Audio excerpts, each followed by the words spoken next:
and my heart are always in perfect alignment with the truth that I will speak.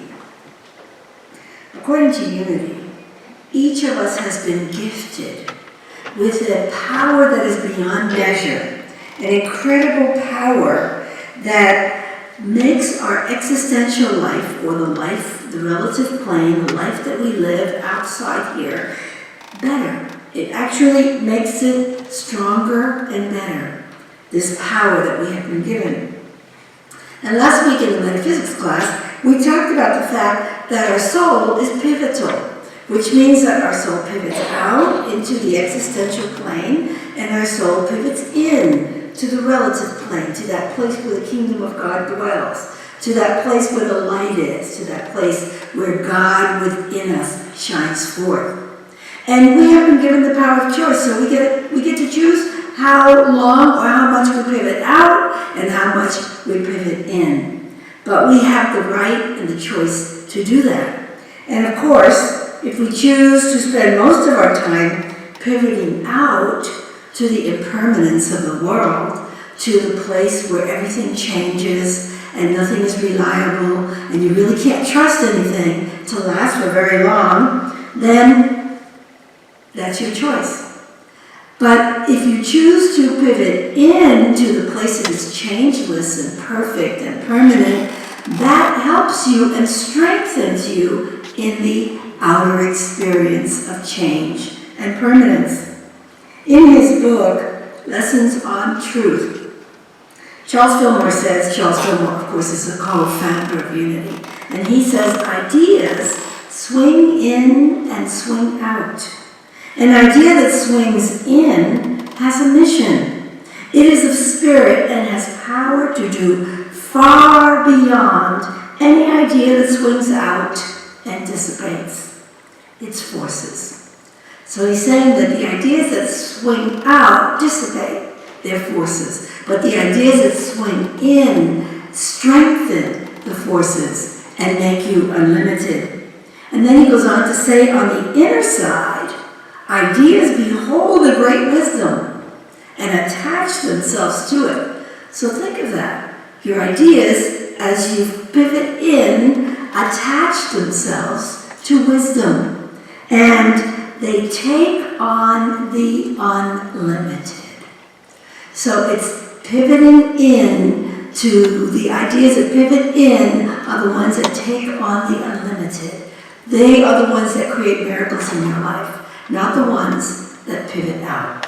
Because the ones that pivot out are really seeing life with your eyes. But the ideas that pivot in see your life with vision. That's why we say God is my strength. Vision is his gift. Because the ideas that pivot in, you see with vision, which means beyond appearances. Bigger and better than what you see with your sight. You know, there's all kinds of stories in the Bible to just show that. But the New Testament story of Mary and Martha really shows the value of the inner and outer life. And in that story, poor Martha has been given a bad rap. Nobody wants to be called Martha, because whenever you call somebody Martha, you immediately think of someone in the Bible that didn't choose the right path. And so this morning I really wanted to have us look at that metaphysically and see that that really isn't true. Martha simply stands for the soul that pivots out. And there's nothing wrong with pivoting out into this world, because this world should be a wonderful place for us. So Martha represents the soul that pivots out. And Mary, of course, reflects the soul that pivots in. And while Jesus respected both these women, they were his friends. You know, they were the sisters of Lazarus. They lived in Bethany, and they were like where ministers go. You know how ministers have special friends in the church, and those friends nurture the minister, and the ministers go there. And Jesus had the same thing. He had this little family of Lazarus and his two sisters that nurtured him and loved him, and so he got to go there and be with them. So he loved both of those women. He wasn't really picking on one or the other. He thought they were both wonderful. But he's just indicating in the story that when we pivot in, we get something that is lasting and real. And when we pivot out, these things, though they may be important, they're not lasting and they're not real. That's why the Course in Miracles says that nothing real can be threatened. Because when you pivot in, you're pivoting into things that can't be threatened. You're pivoting into an energy that is permanent and that can be trusted. And so he's giving value in the story to the relative and the absolute plane. He's saying both planes are good, and it's important to have both planes in your life and to live in both planes. But he's saying that there's just much more value in pivoting in like Mary, because it's real and lasting. And so he says, Mary has chosen what cannot be taken from her. Something is real and lasting and permanent, it's there forever. It can't be taken from you. But anything that is out here in this relative plane, even though you may love it and like it, it isn't permanent. It isn't lasting. It won't be there forever. And it really can't be trusted to be there for you forever. And so, nothing real can be threatened, and nothing unreal exists in the absolute plane, in that place where you pivot in. Since the energy field that we're weaving around our thoughts is exactly what's always reflecting back to us, claiming our power is one way to weave that energy field, to weave our thoughts around the energy field that sets a priority for us, so that we can say, I live in the relative and the absolute plane. Both of them are really important, and I live in both of them, but I prioritize the inner plane. I prioritize that pivoting inside. That's what Jesus meant when he said, let God be first in your life. Put God first in your life. And what New Thought says, put the God of things first, and the things of God will follow. So if you just pivot inward and set that your priority, we were talking about that. I was talking about this recently with a friend who's a Buddhist, and I said, the difference between Buddhists and unity is that they practice. They believe in the practice. They practice pivoting in. It's part of their religion. You want to be a Buddhist? You have to agree to meditate and pivot in. And in unity, we say it's a good idea, but people do it or they don't. Some of you do, some of you don't. And Myrtle Fillmore, by the way, did it 2 hours every single day for 2 years because she had something she wanted to be healed of. And so she affirmed, I am a child of God, and I do not inherit sickness. And then she took it into the silence for 2 hours every single day. And 2 years later, her body heard her, and she was completely healed.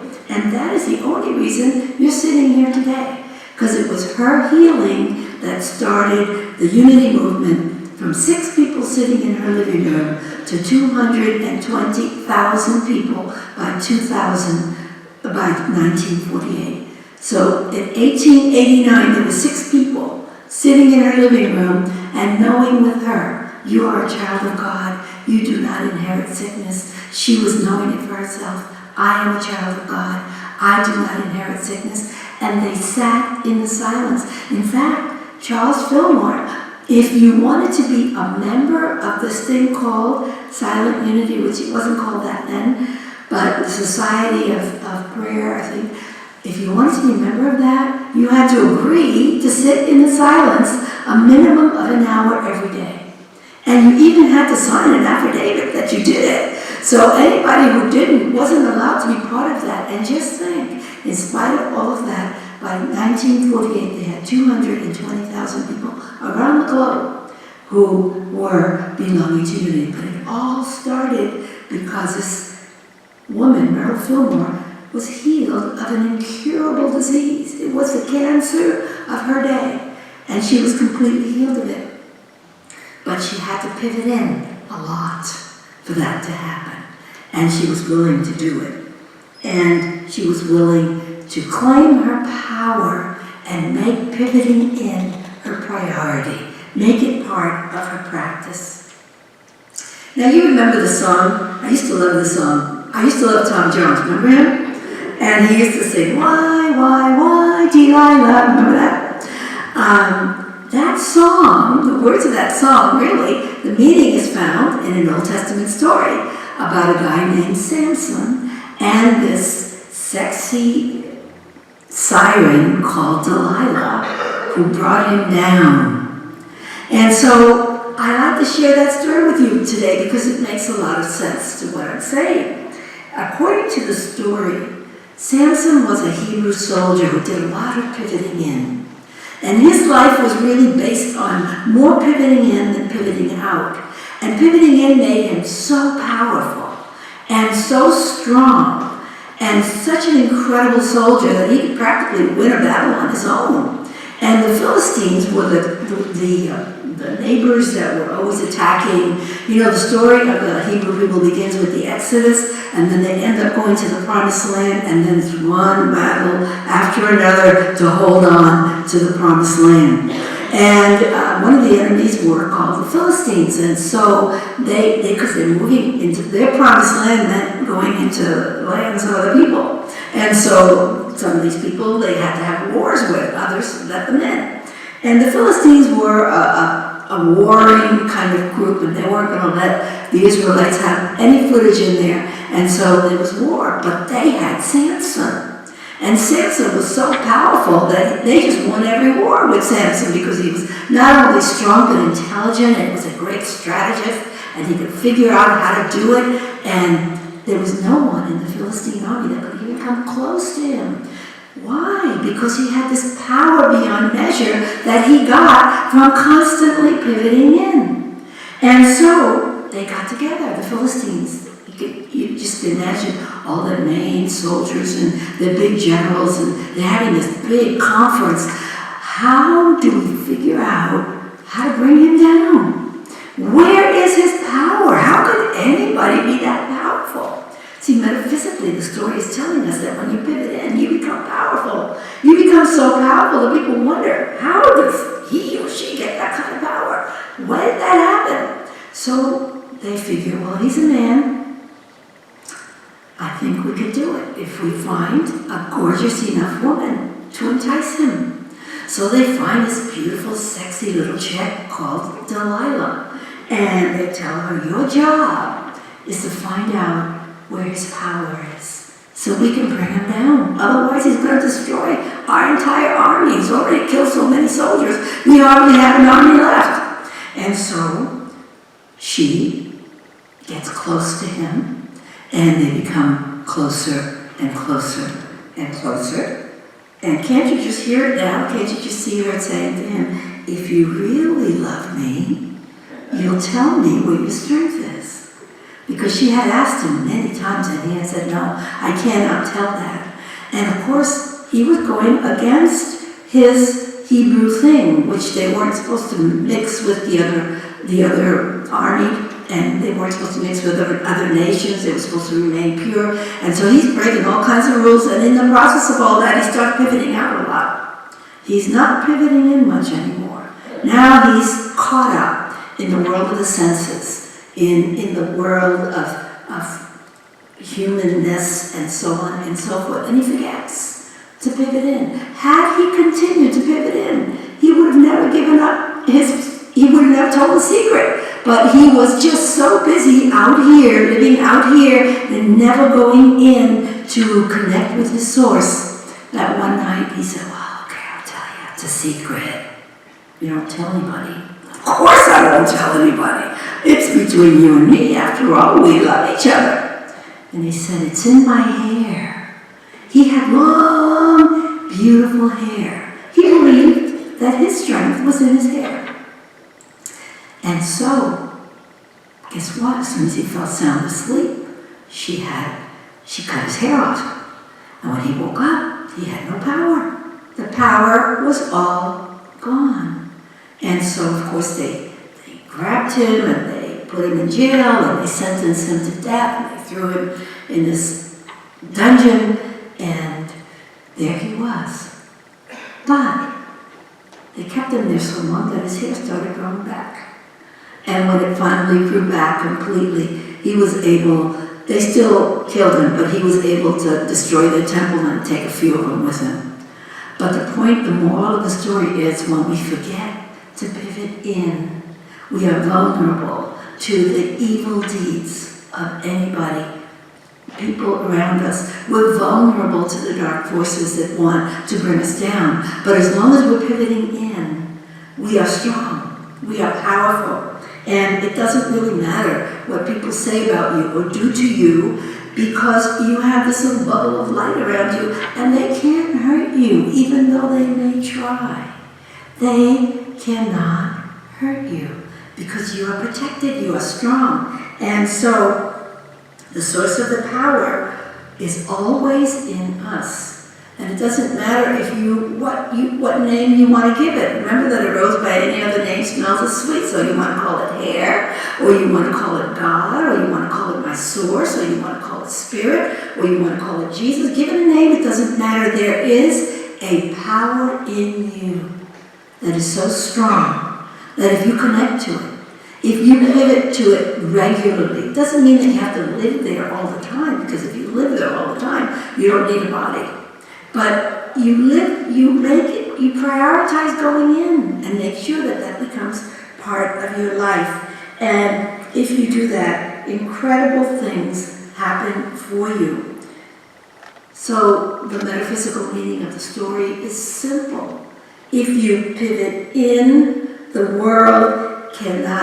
world cannot be threatened by time and space, because you become so spiritually powerful that you live beyond the laws of space and time. That's how incredible miracles happen in your life, because you're living beyond the laws of space and time with strength and power so unbelievable that you can do whatever you are asked. You can do whatever has to be done by you, because you have that power. And of course, the opposite is true. If you choose to spend most of your time pivoting out into the world of impermanence, then of course the world of the senses engulfs you, and it's very, very hard to feel that inner power. And so you start to experience what the Buddhists call needless, unnecessary suffering. A lot of it is just needless, unnecessary suffering due to the fact that you didn't prioritize pivoting in, and you spend all your time pivoting out. And so today I'm going to invite you to make it your practice, to have a practice that you do pivot in every day. You decide how long. You don't need to make it unbearable for you, but don't let a day go by that you don't pivot in, because in the end, and I read this every day, by the way, what I'm going to share with you right now, because it is so important to me. In the end, all of us will be remembered not by our standard of life, but by our standard of living. And not by our measure of wealth, but by our measure of giving. And not by our seeming greatness, but by our simple goodness. That is what they will remember. And so I want to end with a poem that I put in the bulletin this month because I love it. It's called A Dash. I read of a man who stood to speak at the funeral of a friend. He referred to the dates on her tombstone from the beginning to the end. He noted that first came the date of her birth and spoke of the second with tears. But he said that what mattered most of all was the dash between the years. For the dash represents all the time that she spent alive on earth. And now only those who love her know what that little line was worth. For it matters not how much we own, the cars, the house, the cash. What matters is how we live and love and how we spend our dash. If you could just slow down enough to consider what is true and what is real, and always try to understand the way other people feel, and be less quick to anger, and show appreciation more, and love people in your life like you've never loved before. If you treat each other with respect, more often wear a smile, remembering that this special dash may only last a little while. When your eulogy is being read with your life's actions to rehash, you will be pleased with the thing they have to say about how you spent your dash. And our affirmation today is, I claim my power and live my dash. So together, I claim my power and live my dash.